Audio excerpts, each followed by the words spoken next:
একটি মাত্র রাত্রি জাগরণ করতে পারলেই আপনি হতে পারেন বহু খাজানার মালিক। অবাক হচ্ছেন? তাহলে চলুন বিস্তারিত জেনে নিই। তো দেখুন, শুধু রাত জাগার কথাই যদি হয়ে থাকতো তাহলে তো আমরা রিল দেখেই এক রাত না সমস্ত রাত রাত জেগে থাকি, তাহলে তো আমরাও এরকম অনেক খাজানার মালিক হতাম। কিন্তু এটা না, এর বিষয়ে কিছু শর্ত রয়েছে। কোন দিন কোন তিথি কিভাবে পালন করতে হবে, কিভাবে রাত জাগরণ করতে হবে, আর এটা আমি বলছি না, এটা বলছে স্বয়ং ভগবান শ্রীকৃষ্ণ। আর এই প্রসঙ্গটি উল্লেখ রয়েছে ব্রহ্মাণ্ড পুরাণে। একবার মহারাজ যুধিষ্ঠির ভগবান শ্রীকৃষ্ণকে জিজ্ঞেস করছিল, তিনি সমস্ত একাদশীর কথাই জানতেন ভগবান শ্রীকৃষ্ণর কাছে। তা এই কৃষ্ণপক্ষিয়া যে একাদশী, এই একাদশীর কথা জানতে চেয়েছেন, যে একাদশীর কি বর্ণনা, কি লাভ, কি ব্যাপার।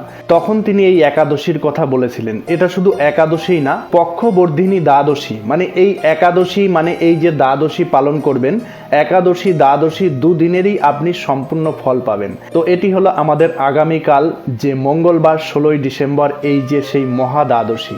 এই দ্বাদশী আপনারা যদি পালন করতে পারেন তাহলেই সমস্ত খাজানার মালিক হতে পারেন।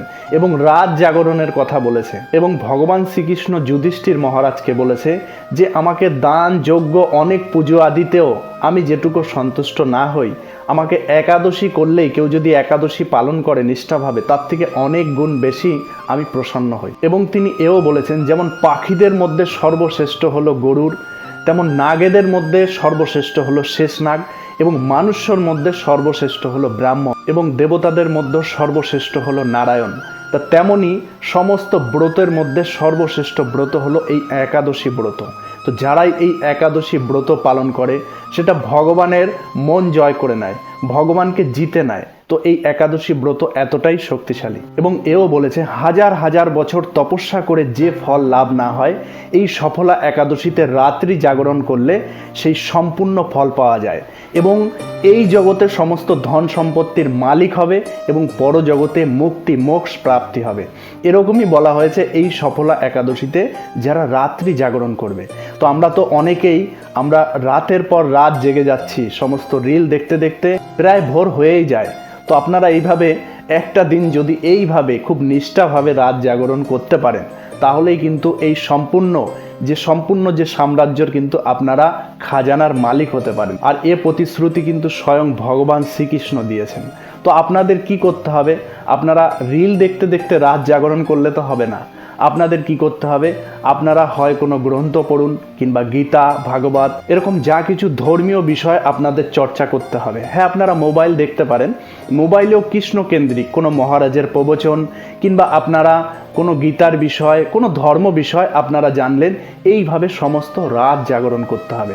এবং আপনারা রাত যখন 3টে সাড়ে 3টে বাজবে, যখন ভোর, তখন আপনারা উঠে স্নান আদি সেরে আপনারা যে মঙ্গল আরতি আদি সম্পূর্ণ করে, একটু কষ্ট হবে, কিন্তু আপনারা যে খাজানার মালিক হতে যাচ্ছেন তার জন্য তো কষ্ট করতেই হবে, এমনি এমনি তো কিছু পাবেন না।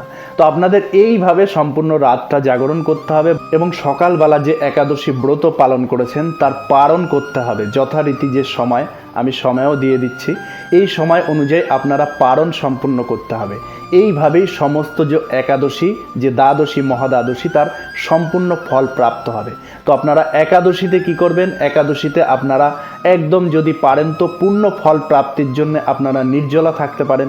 নির্জলা যদি একান্তই না পারেন, আপনারা শুধু জল পান করে থাকতে পারেন। তবুও যদি না হয়, আপনারা ফল আহার করতে পারেন।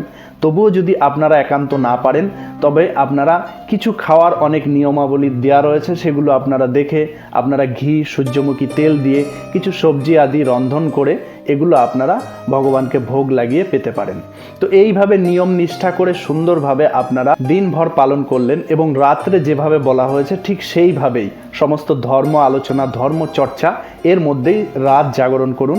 পরের দিন আপনারা যথাসময় পালন করুন, তাহলেই দেখবেন সম্পূর্ণ একাদশীর ফল প্রাপ্ত হবে। তাহলে আপনি হচ্ছেন ভগবানের সবথেকে প্রিয় পাত্র। তো আজকের প্রসঙ্গ এ পর্যন্ত। সবাই ভালো থাকবেন, সুস্থ থাকবেন। হরে কৃষ্ণ, রাধে রাধে।